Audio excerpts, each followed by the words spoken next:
The year, 1801. The future is looking bleak for America. Foreign powers are vying for possession of the continent. If they prevail, the borders of the U.S. could stop at the Mississippi. Just across the river, there could be a new nation, one whose citizens might speak Spanish or French, or even be part of the British Empire. America may have never become a world power if it hadn't been for the extraordinary chain of events that led to perhaps the greatest real estate deal in history.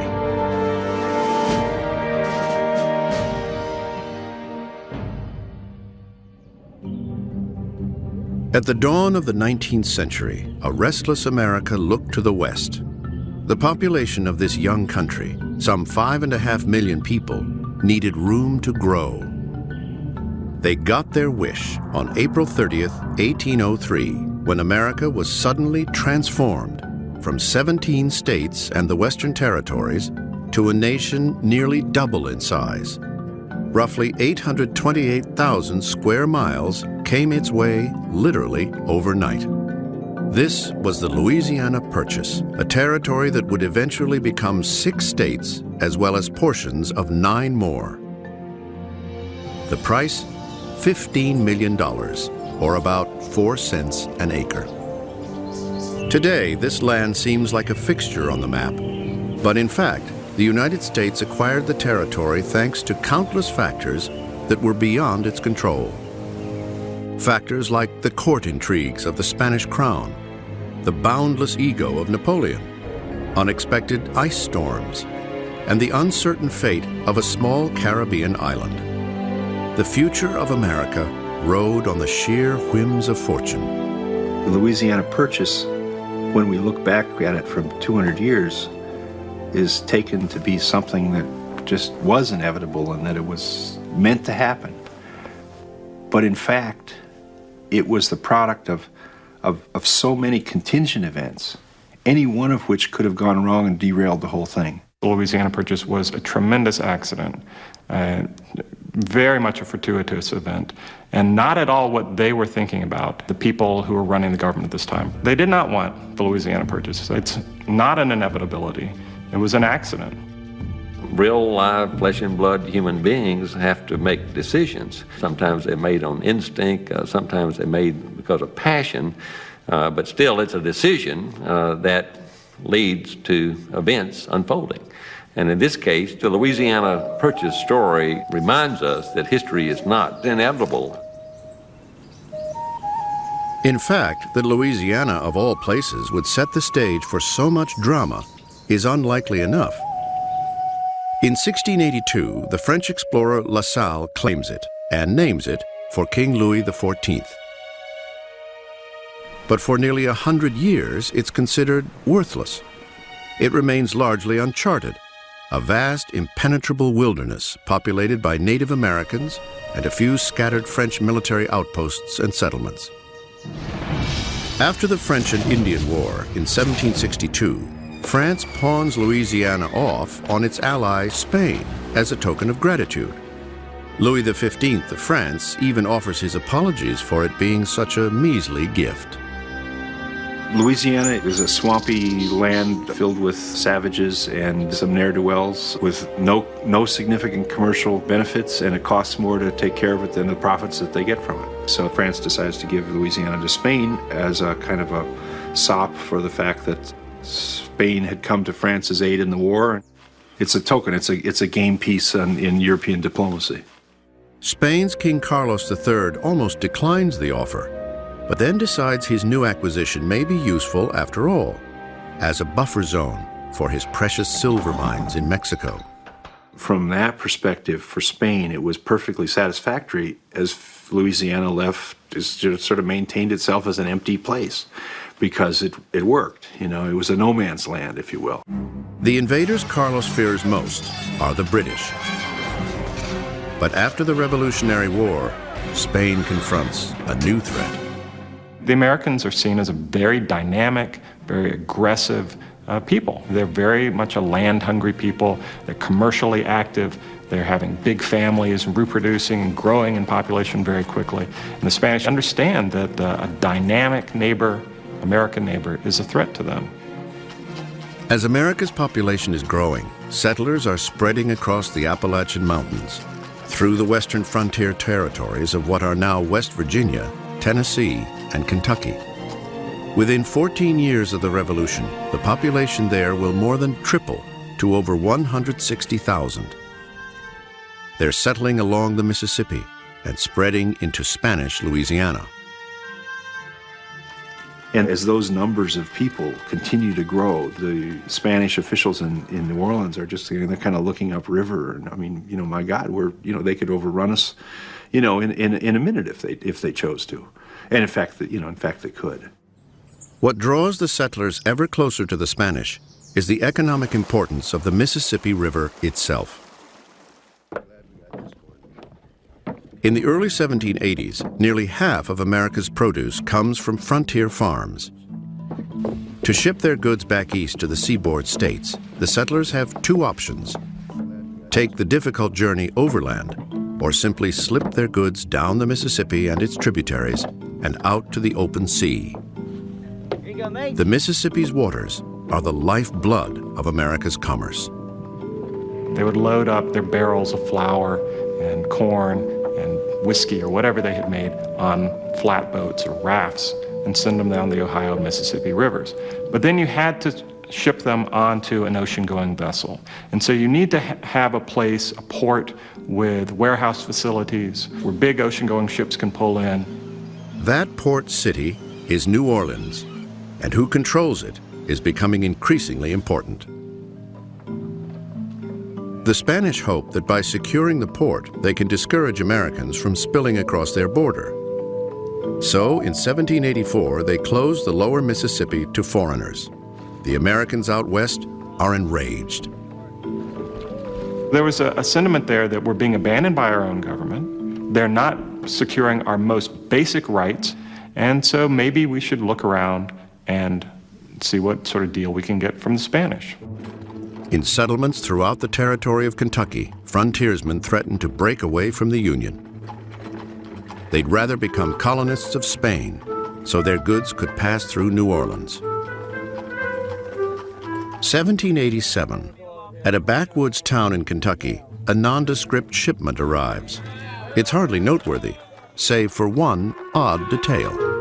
The shipment of these casks of flour are delivered from New Orleans. Now, this causes suspicion immediately because, of course, if you're in Kentucky, you're exporting flour. You don't have to import flour from New Orleans. And one of them was exceedingly heavy, heavier than a cask of flour should be. Heavier because inside is a cache of gold doubloons. It's one of many payments the Spanish would make to James Wilkinson, once a brigadier general in the American Revolution, now a secret agent for Spain. Just weeks before, Wilkinson met with Spanish officials in New Orleans and promised to use his influence to make Kentucky a province of Spain. His price, $2,000 a year, with at least one installment delivered by barrel. Wilkinson's a wonderful scoundrel. He sets up this deal with the Spanish and basically is put on their payroll with an annual bribe. And then within weeks, everybody noticed that there were lots of Spanish gold dollars circulating in the neighborhood. Wilkinson's plot, dubbed the Spanish Conspiracy, would fail from lack of support. But other intrigues would follow, threatening the new and very fragile American Union. When we think about the stability of the Republic, today it seems strong, but don't forget that of the 13 original colonies, there was still much sentiment toward their own local interest as opposed to national interest. And so we shouldn't be surprised that there would have been talk in the frontier regions of breaking off, because that in fact is what the Americans had themselves done from the mother country. The Atlantic states and the Western states certainly thought of a breakup of the Union, East and West, as being something that would probably happen The revolution had bound everybody together because they understood the importance of unity to defeat the British. But very quickly thereafter, they started to sense that things were coming unraveled, that some states would really see that their interests were better served by being friendly towards Spain or towards Great Britain or towards France than they might be by friendship with the other 13 states. And so we're going to be 3 nations or 10 nations or 13 nations. They're going to be hostile towards each other. They're going to make war upon each other, just as in Europe. The threat of division would even find its way to the highest echelons of American government. Thomas Jefferson himself may have taken part in an international conspiracy to hand Louisiana over to the French.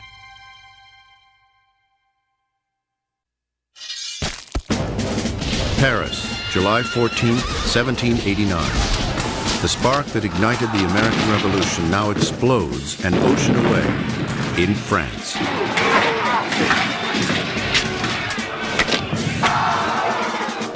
Thomas Jefferson, the American minister to France, is inspired by the vision of Parisians throwing off the yoke of royal oppression. Jefferson tended to justify the French Revolution no matter what it did. But as the French Revolution became much more of a cataclysmic event, there were lots of people who were just horrified by the amount of killing that went on during the Reign of Terror. January 21st, 1793. Louis XVI is beheaded. On the same day, France's new minister to the United States, Edmond Genet, sets out to board a ship bound for his post. Genet's secret mission is to regain the glory France's monarchy squandered and reclaim Louisiana from Spain. His strategy? To stir up the Americans out west who want access to New Orleans. And what he was trying to do was to get George Rogers Clark, the famous general from the Revolutionary War, to mount an expedition that would go down the Mississippi from Kentucky and capture New Orleans and liberate it in the name of Republican France. Genet's plan: to get word to Kentuckians that a French Louisiana would be open to Americans. Jefferson, now Secretary of State, meets with him in New York. He's being devious, really. He's encouraging Genet in this idea of sending a French expedition down the Mississippi to capture New Orleans, because ultimately Jefferson is confident that even if the expedition is undertaken as a French expedition, it's going to be carried out by American frontiersmen, and ultimately it's going to work out to the best interest of the United States. But provoking Spain goes against U.S. government neutrality, so Genet's plan must be launched in secret. That happens on July 15, 1793, when a French botanist named André Michaux sets out to explore the West. 10 years before Lewis and Clark, he's traveling with letters of introduction from Jefferson himself. But he's also carrying another letter from Genet, offering funds to George Rogers Clark and his Kentucky militia if they will do France's bidding. Well, Michaux wanders around the hills of Kentucky collecting botanical specimens and stuff. It takes him like forever to get out there. By the time he does arrive, Genet's scheme has been foiled. Both President Washington and the Spanish have gotten wind of Genet's intentions. This wasn't difficult, since Genet was very public in his efforts to arm a ship in Philadelphia to invade Louisiana and proclaim all-out war. Genet has really offended George Washington, and in fact the United States asked the French government to replace him. So Genet becomes out of the picture. The money isn't there for George Rogers Clark. I'm convinced that if Michaux had gotten there more quickly, there's no question in my mind that George Rogers Clark would have gone down the Mississippi and been able to capture New Orleans. So technically they would be taking Louisiana in the name of France, and they would be establishing French authority and raise the tricolor over New Orleans, and you would have had, a French Louisiana. Soon after the Genet affair, Spain recognizes the need to improve relations with America, and access is restored to the New Orleans port. This resolves the issue of who controls Louisiana for Jefferson. He believes the territory will eventually be populated by Americans. Whether the real estate actually becomes part of the United States matters less. Jefferson's ideas about expansion are very interesting. Even when Jefferson was sort of in his most expansive mode and could really envision Americans everywhere, I don't think he envisioned what we live with now, which is a United States that extends to the Pacific and beyond. That would have been a very alien thought for him. On March 4th, 1801, Jefferson becomes the third president of the United States. I don't think Thomas Jefferson would make it in politics today. He took a deliberative approach to issues. He was restrained as he tried to sort out the options. So he was able to approach the Louisiana Purchase in a way very different than, say, a modern president might have. In all the things he did, Jefferson was a cautious man. I think he spent a lot of time thinking through several possibilities. He was not an impulsive person at all. Yet across the Atlantic, in the aftermath of the French Revolution, another leader has emerged who could not be more different in temperament. Napoleon was, I think, the opposite to Jefferson. Napoleon was extremely impulsive. Bonaparte was a man of a very powerful personality, a very powerful confidence that he could make his will happen. He acted as if there was really nothing that was too great for him to attempt, and if he attempted it, he would be able to achieve it. Jefferson, the ultimate man of letters, is deeply averse to war. Napoleon is the ultimate soldier. He was a monster in many ways. When his armies invaded territories, they stripped them. Napoleon was someone who was quite ready to violate what passed for the rules of war at the time. And the wars were on a vast scale, on a scale that hadn't been seen in Europe for centuries of ever before.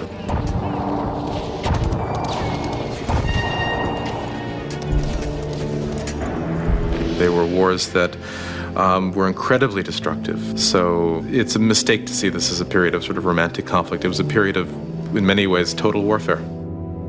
France's archenemy is England, but Napoleon's quest is to dominate not just Europe, but the world. He casts his gaze across the Atlantic to North America. Louisiana should be an easy prize to snatch. For the Spanish, maintaining forces there is proving to be an expensive proposition. Spain has grown weak under its new king, Carlos IV. The opportunity is ripe for France to take Louisiana. So Napoleon puts pressure on Spain to swap Louisiana for a principality in Italy, to sign a secret treaty giving Louisiana back to him. Both agree to keep the Treaty of San Ildefonso secret from the United States, and Napoleon promises he will never relinquish Louisiana to another nation. Carlos thinks he's gotten the better end of the deal. Now he can protect Mexico by replacing his own costly forces in Louisiana with the French army, the most powerful in the world. Better yet, he gets a rich province of France in northern Italy. The kingdom of Etruria, he thinks, is destined to rival any in Europe. It will be ruled by his daughter, Marie-Louise, and her husband, Luis. So basically, the king and queen of Spain are thinking in terms of the good of their dynasty, which is to say their family. And so they are willing to swap Louisiana for a principality in Parma, in Italy, and think it's a good deal. And Napoleon plays this. But there's one problem. The kingdom is anything but. When Marie-Louise arrives to assume her throne, it is a sham, and her new palace in shambles. Napoleon makes promises that he doesn't keep, lots of times, and this is one of them. This entity in Italy never materialized. He never delivers the goods. But it's an indication, ultimately, of just how weak the Spanish monarchy and leadership was at that time. This is the first time, Marie-Louise reports, that the daughter of the King of Spain, accustomed to being served in gold and silver, had to eat off porcelain. But Carlos is too intimidated and doesn't demand the return of Louisiana. And yet, ironically, the French ruler doesn't really value Louisiana for itself.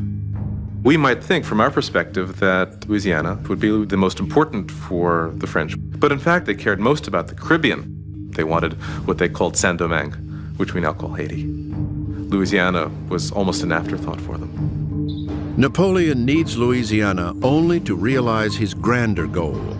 The truth is, if it hadn't been for Haiti and its struggle for independence, the Louisiana Purchase might never have happened.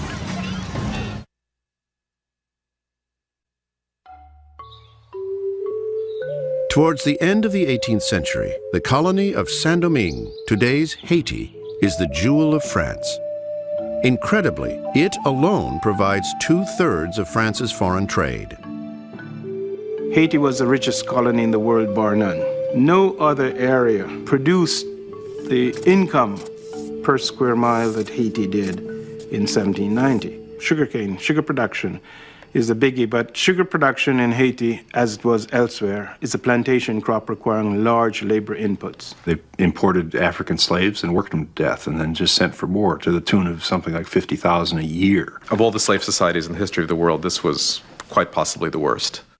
They were horrible places, using incredibly brutal labor, incredibly brutal repression.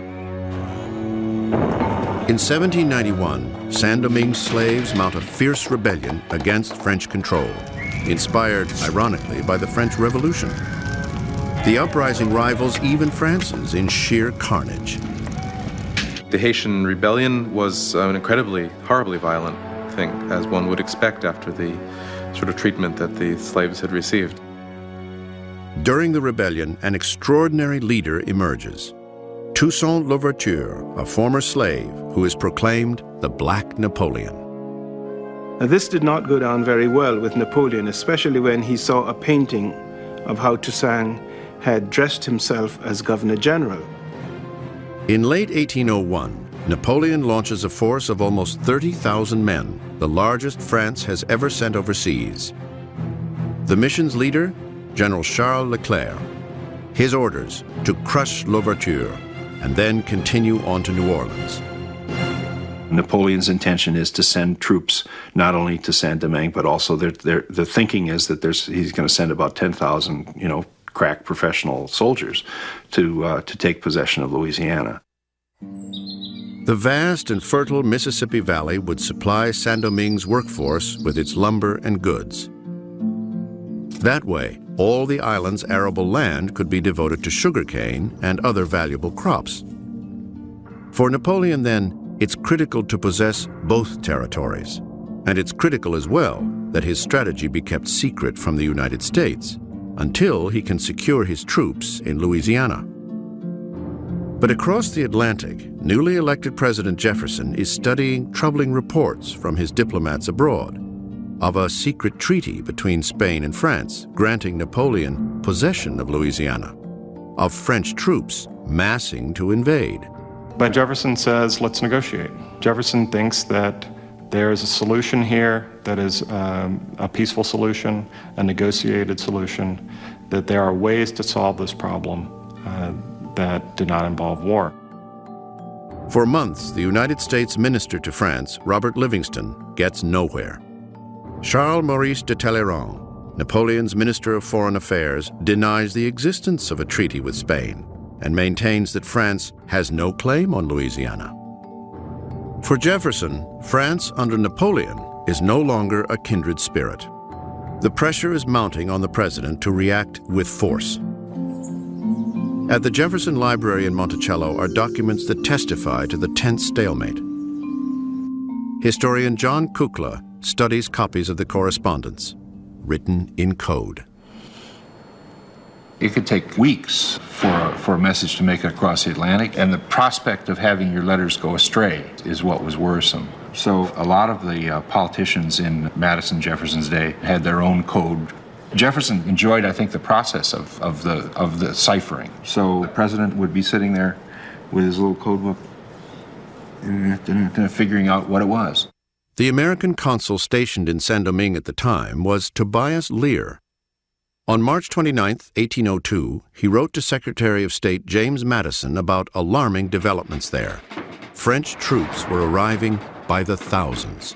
So we're looking at essentially communications of an important secret diplomatic nature in a crisis that could lead to war. A little bit like the Cuban Missile Crisis. So the paragraph begins in open cursive, 1 ship of war and 5 frigates have arrived here from France with troops which have been very acceptable here. Then it goes into code. Nothing has occurred respecting Louisiana. That it is ceded to France is true, and that part of the forces sent out are intended for that country, there is no doubt. But I am still of the opinion that if they touch here, there will be employment for these troops in this island for some time to come. And yet another letter from Jefferson to Livingston is not in code. And the reason is because Jefferson wants its contents to get to Napoleon. He wants this leaked, if you will. When Napoleon indeed got wind of Jefferson's letter, the president's words would strike a blow. There is on the globe one single spot, the possessor of which is our natural and habitual enemy. It is New Orleans, through which the produce of 3/5 of our territory must pass to market. The day that France takes possession of New Orleans fixes the sentence. From that moment, we must marry ourselves to the British fleet and nation. He is bluffing in some ways, yes. It's a fascinating letter. It's a letter that has multiple audiences, except he never would play the cards that he's telling Napoleon that he's going to play. He's not going to have an alliance with the British. He's terrified of the idea of an alliance with the British. But he thinks that this is going to have an effect on Napoleon. Jefferson could be devious, and Jefferson could be very secretive, and he could be very effective in these kinds of intrigues. Jefferson is wanting to communicate an ultimatum to Napoleon that if Napoleon takes Louisiana, it's going to mean war. If Jefferson had aligned with Britain, American history might have been very different. I mean, there were people clamoring for that, to take kind of a preemptive strike, if you will, before Napoleon got a good hold on Louisiana. America and Britain, had they gone into an alliance against Napoleon, might have ended up splitting the Louisiana territory. One possible outcome is that the Canadian frontier might have passed a little bit to the south. And so perhaps Canada might extend down to the northern suburbs of St. Louis or something like that. Instead, words are Jefferson's weapons. But in October 1802, the stakes are suddenly raised. Spanish officials have once again closed New Orleans port to Americans. In fact, the reasons boil down to minor protocol disputes, but many Americans assume the French are behind the embargo. While settlers out west rally for war, events are unfolding far from them that would change the course of America's conflict. The French army, considered to be the greatest force in the world, is determined to crush the slave rebellion of Saint-Domingue. But shockingly, what Napoleon thought would be a rout would turn out to be a nightmare.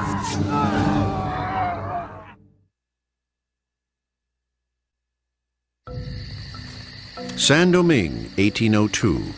Thomas Jefferson's gamble to avoid war with France is being played out here, not in Paris or Washington. Napoleon had anticipated victory in a matter of months. He was wrong. The war in Haiti is the first example of guerrilla warfare in the history of modern warfare.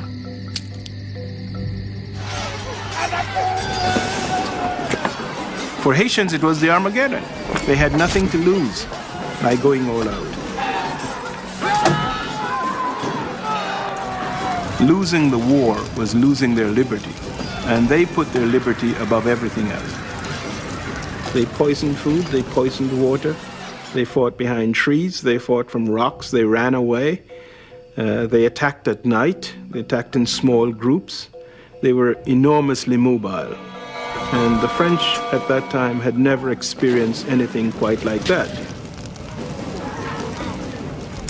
It was enormously bloody. The Haitian Revolution was, until that time, the most bloody war there was. Haiti was Napoleon's Vietnam. The rebels of Saint-Domingue dragged the war on. 2 months into the campaign, as the rains set in, they stall the French, for the guerrillas have a secret weapon in this war. Napoleon's troops are vulnerable to yellow fever, unlike most locals who have developed immunity to the disease. The treatments available are few: elixirs of wine and bark, or bleeding the patient. The soldiers just died like flies. Never more than here did a higher percentage of soldiers die of disease as opposed to being killed in combat. In September of 1802, General Leclerc reports to Napoleon that of almost 30,000 men, only 4,000 are still able to fight. 2 months later, Leclerc dies as well. Meanwhile, Napoleon has rallied 20,000 fresh troops to invade New Orleans. Instead, he has to send most of them to Saint-Domingue as reinforcements. 3,000 remain that are poured in Holland, still braced to take Louisiana. But a last fluke event seals the mission's fate. Ice storms, and the ships were literally trapped in the harbor by ice. It would have been interesting to think of what might have happened had the ships been able to embark. Had they actually gone to Louisiana, 3,000 French troops would have been a considerable force there. Napoleon is barred from invading Louisiana not by American will or diplomatic finesse, but by ice, the mosquito, and an island rebellion that defied prediction. Dotting Haiti today are the ruins of once glorious fortresses.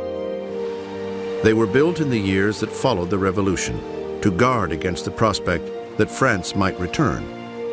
Across time, they testify to a small island of former slaves who defeated the great Napoleon. Napoleon had the option of accepting Toussaint Louverture as his governor general, and he could have supported Toussaint in this, the restoration of the French Empire in the Americas. But the Haitian Revolution demonstrates the arrogance of power. It shows that one should not underestimate people of whom we know very little. Haiti was the second independent state in the Western Hemisphere and the first state to attempt to establish a democratic society by saying that all Haitians are equal. Haiti was a watershed for Napoleon. It was the beginning of the end because these were the best trained and the most skillful of French troops, the flower of the French military, and they did not come home upright. The world is closing in on Jefferson as well.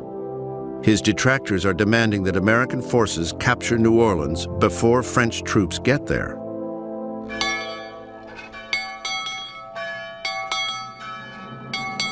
Across the Western Territories, frontiersmen muster with drills to ready for the seemingly inevitable assault.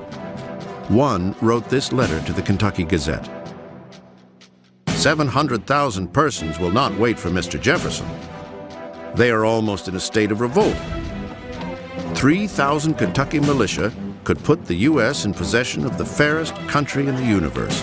Good God, can all Western America be dead to their true interests?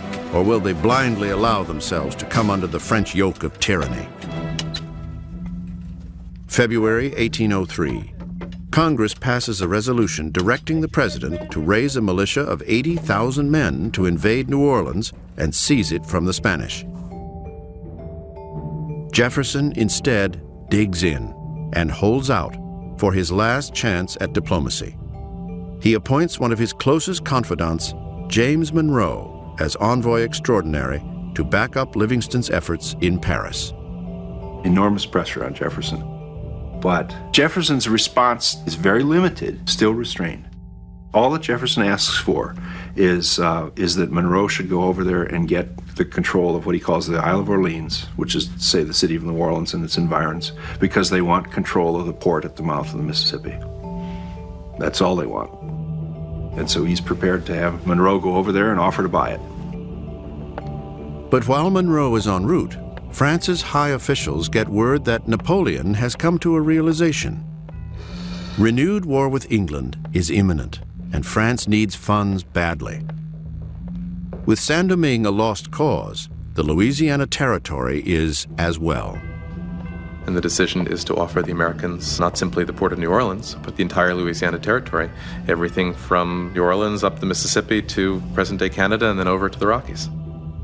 There's an incredible convergence of events that basically put Napoleon in the position of changing his mind about Louisiana. And I think you could argue that if any one of those events hadn't happened, or perhaps hadn't hit him at the right time, it wouldn't have happened. All of these little contingent events that pressured Napoleon into making an offer that was much more than Jefferson was asking for. Hours before Monroe arrives, Livingston is told the news. His startled response? The United States has no interest in all Louisiana, only New Orleans. But he gives it some thought, and the next day, during a party to honor Monroe, he catches sight of Napoleon's Minister of Finance pacing nervously outside. François de Barbé-Marbois urges him to meet later. It is late at night, in a hushed conversation between Livingston and Barbé-Marbois, that the Louisiana Purchase comes to be. It's a cataclysmically historic event. It's a major breakthrough.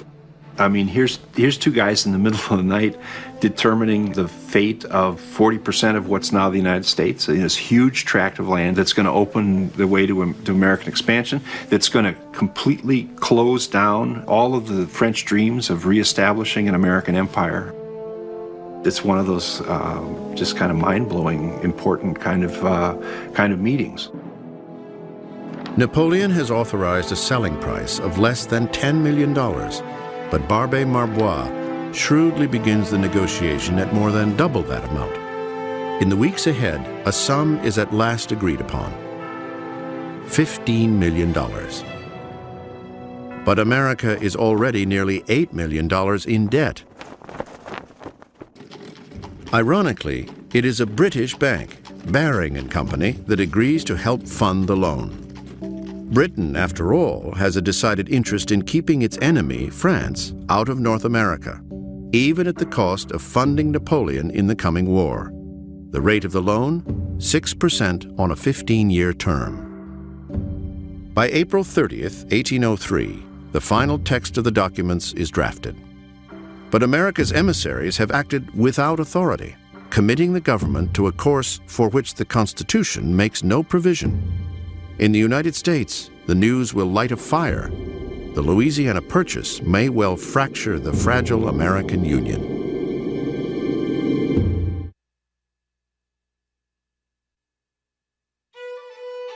Meriwether Lewis is preparing to launch his epic quest across the continent as Jefferson gets news of the Louisiana Purchase by courier dispatch. In fact, the president commissioned the Lewis and Clark expedition months before, for purely scientific purposes. Now, flush with his unexpected prize, Jefferson makes a remarkable proposal. What he would like to see happen to Louisiana is that it will be put aside as a preserve for Native Americans. He wants Meriwether Lewis, when he goes out to St. Louis, to ask the people of St. Louis whether they would be willing to give up their land on the west side of the river and move back east of the river so that all of the land would be set aside as this vast Indian preserve. He didn't know what to do with the Louisiana Purchase. The settlers of St. Louis decline. But if Jefferson had had his way, what is today the American Midwest may have instead been reserved for Native Americans. World over, as word of the purchase spreads, reaction to the news is shock. Napoleon, Spanish officials argue, was only granted the territory with the assurances that he would never sell it to another country. Now, almost 3 years after their agreement, he has yet to deliver the kingdom he promised in exchange for Louisiana in the first place. Napoleon is bartering with stolen goods. Jefferson dismisses the protests, and, once again, Spain is too weak to defend its stance. You could argue that the terms on which Spain relinquished Louisiana to France were never lived up to, and therefore that Spain still has a claim to title to Louisiana. Good luck, but you could make that argument. At home, frontiersmen in the territories east of the Mississippi are elated by the purchase. But Jefferson spends the summer trying to compose a constitutional amendment that will grant the government jurisdiction to purchase territory. Jefferson took the constitutional issue very seriously. Some of Jefferson's critics seized upon the constitutional issue and said that you're not authorized to do it, you shouldn't do it, it's bad for the country. Some deride Louisiana as a wasteland populated by savages, while its most vocal critics, including Alexander Hamilton, see it as a threat to the still fragile American Union. Timothy Pickering actually led a movement to try to get New England to secede in reaction to the Louisiana Purchase. They saw the likelihood that New England would suddenly become a minority region within a hostile nation. Because Americans on the west side of the river will be outside of the states, will be outside of the influence of the federal government. And Americans are the most dangerous neighbors. They won't be controllable because we know ourselves. We know what we're like. We're aggressive. We're dynamic. We want more land. We know what we would be like as our own neighbors. We're going to butt heads with each other. We're going to get into wars with each other, and that's going to really jeopardize the whole Republican experiment. Then, on August 17, 1803, Jefferson receives a stern warning. Napoleon is having second thoughts about the thing. And so Monroe and Livingston tell him, pass this thing as quickly as possible, because otherwise Napoleon will back out of it. So Jefferson calls the Senate into session, and they just ram it through. Despite its critics, despite it being unconstitutional, the Louisiana Purchase sails through the Capitol by a vote of 24-7. In the end, the only French forces to arrive in Louisiana are troops enough to perform the transfer ceremony. And Napoleon's appointed governor of New Orleans only occupies his post for all of 20 days.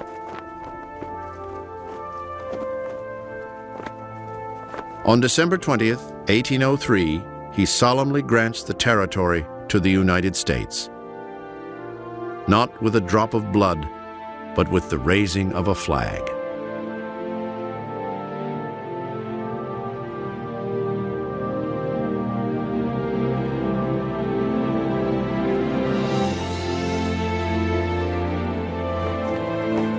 And Jefferson's two commissioners look out into this crowd, and they are suddenly horrified because among the crowd are the militia, and in the militia there are free men of color. There's Creoles and French and Spanish and Caribbeans and Native Americans and slaves from Africa. And they're used to a world of black and white where whites are free and blacks are slaves. And here you have armed free people of color. And in some ways, that's been the story of American history for the next 2 centuries. Changed the nation not just in the boundaries of our geography, but also in all of these human ways. We're still grappling at home with all of the issues that come from the diversity of our population. And we are still grappling in the world with the fact that we are a global power. And in a very real respect, both of those things can be traced back to the Louisiana Purchase. That's why it's important. The Louisiana Purchase is one of Jefferson's greatest achievements. We take it for granted today. But the fact is, it made us a transcontinental nation and a world power. We had a continent behind us as we look to the future. Jefferson's triumph is today writ large across a territory that is straddled by 15 very united states. Whether by choice or chance, he succeeded in heralding America's rise to power by extending the nation across a land larger than Western Europe and to a new horizon.